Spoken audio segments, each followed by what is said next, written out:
안녕하세요, 여러분. 오늘은 나의 생명과학 점수를 높여줄 촉매인 효소에 대해서 알아보겠습니다. 네, 효소는요, 우리가 생체 촉매라고 불러요. 생체 촉매를 알기 전에 촉매라는 말을 알아야 되겠죠? 촉매는 화학 반응에서 반응의 속도를 높여주거나 낮춰주는, 조절해주는 역할을 하는 물질을 말합니다.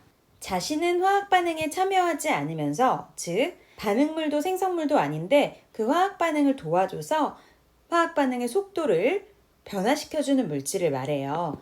그 중에서도 생체 내에서 작용하는 촉매를 우리는 효소라고 부릅니다. 효소는 생명체 내에서 합성되고요. 주성분은 단백질이에요. 효소의 성분이 단백질이기 때문에 높은 온도에서는 입체 구조가 변화된다. 우리 단백질 할 때 배웠죠. 그래서 촉매 기능을 상실합니다. 효소는 입체 구조가 굉장히 중요하거든요. 그 모양이 굉장히 중요하기 때문에 입체 구조가 변한다는 것은 그 기능을 잃는 것을 이야기합니다. 효소는 물질 대사 과정에서 화학 반응을 촉진하는 생체 촉매입니다. 물질 대사가 화학 반응이잖아요. 그 화학 반응의 속도를 촉진해주는 생체 촉매가 바로 효소예요. 하나의 예를 들어보면 우리가 상처가 났을 때 과산화수소를 가지고 소독을 하면 칙 하면서 막 거품이 발생하잖아요. 그 이유는 과산화수소가 물과 산소로 분해되기 때문이거든요. 근데 실온에서 그냥 두면 물과 산소로 분해되는 속도가 너무 느려요. 하지만 우리 혈액에는 효소, 카탈레이즈라고 부르는 효소가 있기 때문에 과산화수소가 물과 산소로 엄청나게 빠른 속도로 분해되는 겁니다. 카탈레이즈를 잠깐 보시면 카탈레이즈는 적혈구, 간세포, 감자세포 등 많은 세포에 들어있어요. 그래서 상처 부위를 과산화수소로 소독할 때 거품이 발생하는데 이것은 혈액 속에 있는 카탈레이즈가 작용해서 과산화수소를 빠른 속도로 분해하기 때문입니다. 여기 화학식이 있어요. H2O2가 과산화수소거든요. 이 과산화수소를 물과 산소로 분해해 줍니다. 산소는 기포가 돼서 거품이 되겠죠.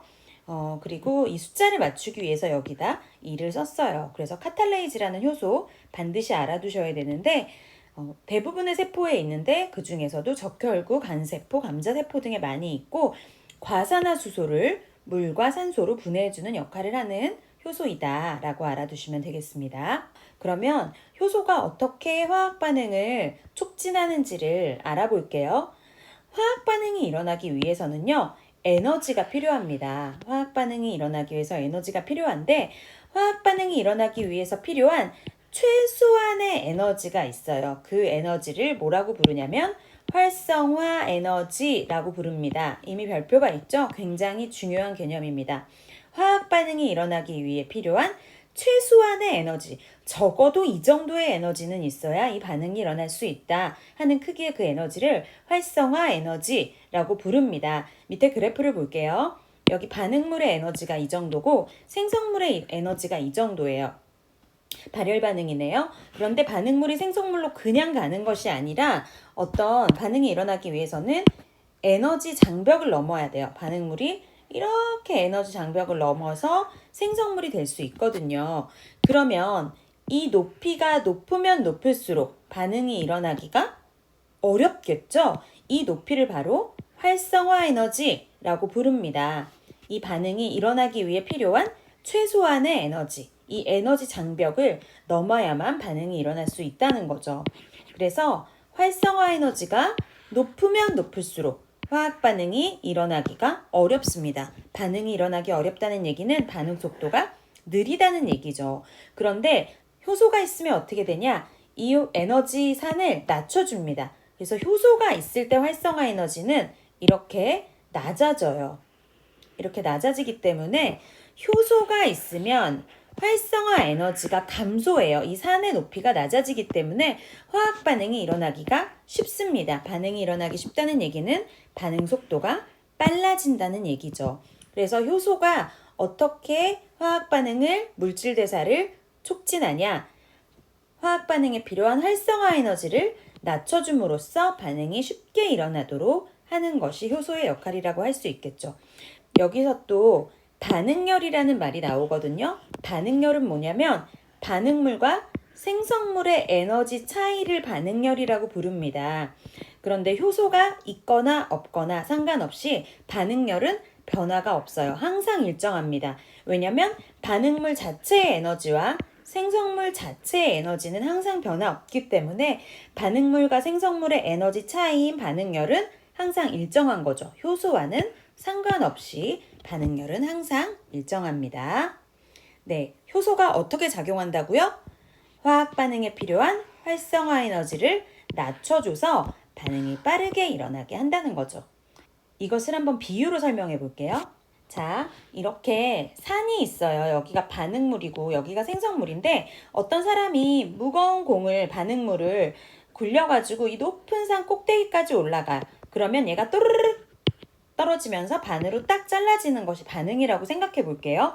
그러면 이 산의 높이가 높으면 높을수록 이 사람이 이 반응물을 올리는데 많은 에너지가 들고 그러면 시간당 옮길 수 있는 반응물의 양이 적겠죠. 그럼 반응이 잘 일어나지 않겠죠? 어떻게 하면 속도를 빠르게 할 수 있을까요? 네, 이 산을 깎는 거죠. 산의 높이를 낮게 해주면 쉽게 이 산을 넘길 수 있기 때문에 반응이 빠르게 일어날 거예요. 즉, 이 산의 높이가 뭐다? 바로 이것이 활성화 에너지입니다. 그러면 이 활성화 에너지의 높이는 어떻게 측정이 될까요? 이 사람이 올라가는 산의 높이겠죠. 기준이 어디죠? 네, 반응물부터 산 꼭대기까지의 높이가 될 거예요. 여기서 생성물의 높이는 전혀 상관이 없습니다. 반응물에서부터 이 사람이 걸어 올라갈 거니까 반응물부터 산 꼭대기의 높이를 바로 활성화 에너지라고 부릅니다. 꼭 알아두세요. 활성화 에너지의 크기는 어떻게 측정한다? 반응물에서 산 꼭대기까지의 차이, 요 크기를 의미합니다. 제가 반응을 2개 가지고 왔어요. 지금 본 것은 발열 반응이고 흡열 반응일 때는 어떻게 되는지 한번 볼게요. 반응물보다 생성물의 에너지가 낮으니까 이것은 발열 반응이고요.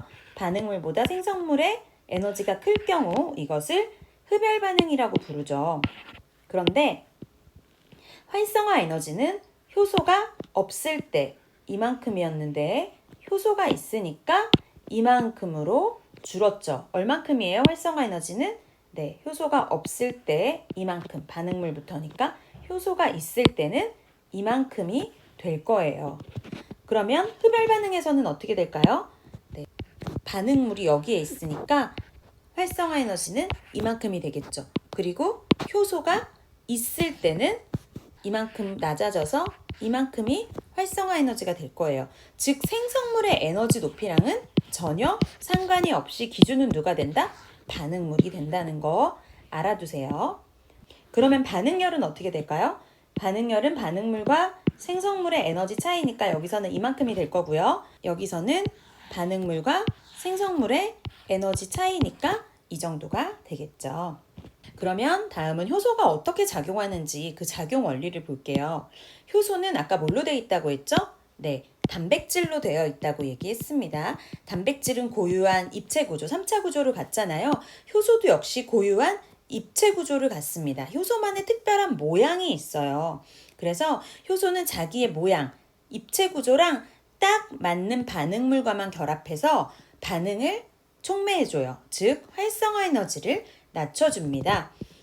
여기 보시면 밑에 효소가 자기의 모양이 있죠. 그 모양하고 딱 맞는 물질하고 이렇게 결합을 합니다. 효소랑 반응물이 결합을 하는데 이때 효소랑 결합하는 이 반응물을 2글자로 기질이라고 불러요. 그래서 효소는 자기랑 딱 맞는 모양을 가진 딱 맞는 입체 구조를 가진 기질하고만 결합한다. 그래서 이것을 효소의 기질 특이성이라고 불러요. 효소는 자기랑 입체 구조가 딱 맞는 기질, 즉 반응물과만 결합을 한다는 거죠. 그래서 반응물의 반응을 촉매해줘서 반응물이 생성물이 됩니다. 자, 만약에 우리가 아까 배웠던 카탈레이즈를 생각해보면 효소가 카탈레이즈라고 한다면 기질은 누굴까요? 카탈레이즈의 기질? 과산화수소겠죠. 그러면 카탈레이즈는 과산화수소랑 결합해서 과산화수소를 물과 산소로 분해해준다고 얘기할 수 있겠어요. 이렇게 촉매를 합니다. 그러면 물과 산소는 더 이상 카탈레이즈의 기질이 아니에요. 그러면 효소로부터 분리되겠죠? 그럼 이렇게 자유로워진 효소는 어떻게 될까요?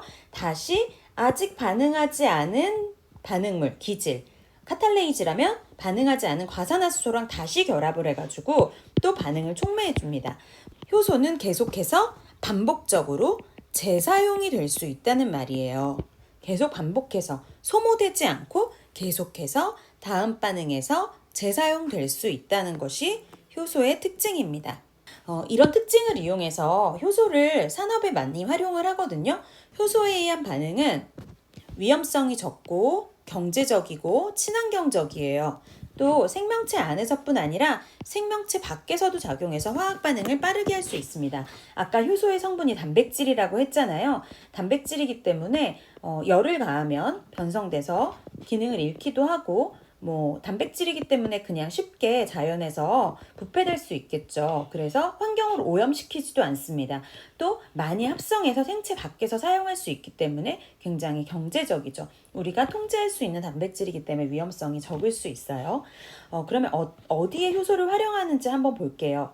세탁세제와 렌즈 세정제에 단백질 분해 효소를 활용한대요.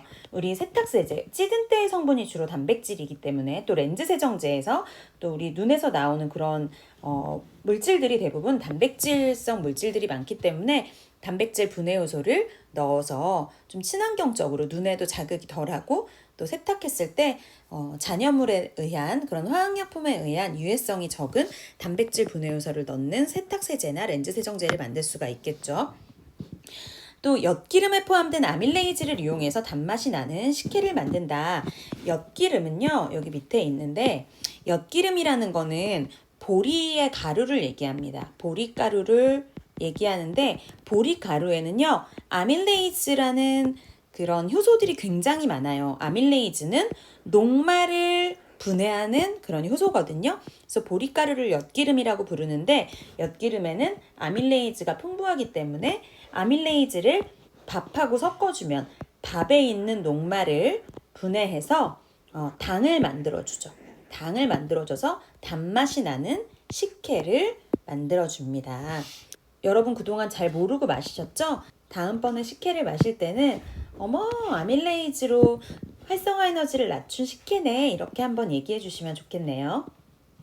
또 당뇨병을 진단하기 위해서 포도당 분해 요소가 포함된 요 검사지를 이용합니다. 그 요 검사지에 포도당 분해 요소가 묻어 있어서 포도당, 소변에 있는 포도당이 그 종이에 묻으면은 그 분해 요소가 포도당을 분해하면서 색깔이 바뀌게 되는 그런 포도당 분해 요소를 사용하기도 합니다. 또 우리 고기를 잴 때 고기가 단백질로 돼 있잖아요. 그 고기의 단백질이 질기지 않게 하기 위해서 배나 파인애플이나 키위 같은 그런 과일을 갈아서 잠깐 재놓기도 하잖아요. 그것은 고기의 단백질 분해 요소가 고기를 좀 연하게 만드는 과정이라고 할 수 있습니다. 탐구 활동 볼게요. 자, 감자즙을 가지고 실험을 했어요. 생감자를 강판에 간 다음에 거즈로 걸러서 감자즙을 만듭니다. 그 다음에 시험관 ABC를 준비한 다음에 과산화수소를 다 넣어줘요. 모든 시험관에.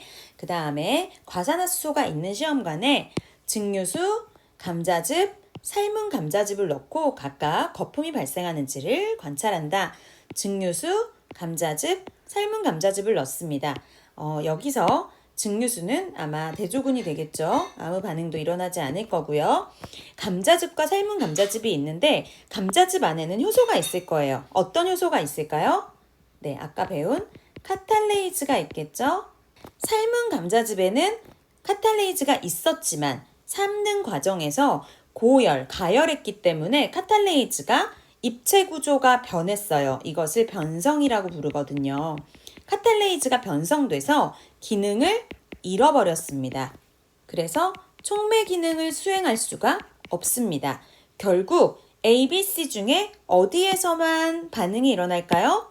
네, 감자즙을 넣은 카탈레이즈가 있는 B 시험관에서만 거품이 발생합니다. 이렇게 부글부글 거품이 나요.